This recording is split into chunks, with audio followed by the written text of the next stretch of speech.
ইউরোপের একটা ছোট শহর যার নাম চেকোস্লোভাকিয়া। আপনারা অনেকে নামও হয়তো শোনেননি।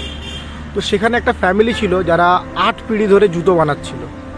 তাদের জুতো ভালো চলছিল, কিন্তু নবম পিঁড়িতে আসা 3 ভাই বোন, ঠিক শুনেছেন, 3 ভাই বোন, থমাস বাটা, অ্যান্টোনিন বাটা আর অ্যানা বাটা। অ্যানা বাটা হচ্ছে তাদের বোন।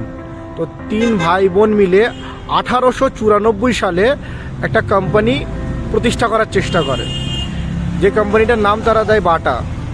তো তাদের শহর জিলিং শহরে তারা প্রথম দোকানটা খুলেছিল, এবং তারপরে আস্তে আস্তে সমগ্র ইউরোপ এবং তারা ইউরোপের বাইরেও ব্যবসা শুরু করে। তারপরে তারা আসে ইন্ডিয়ায়। ইন্ডিয়াতে এসে এত পরিমাণ তারা বিশ্বাস মানে অর্জন করে যে বাটা একটা বিশ্বাসের নাম হয়ে যায়, এবং তার নামে একটা এন্টায়ার এলাকা তৈরি হয়ে যায়, বাটা নগর। এই বাটার প্রথম ব্রাঞ্চ কিন্তু এখানে ছিল না, মহেশতলায় ছিল না। প্রথম ব্রাঞ্চ হচ্ছে হাওড়ার কোন নগরে।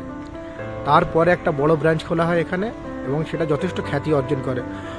আজও বাটার খ্যাতি বাজার ধরে রেখেছে।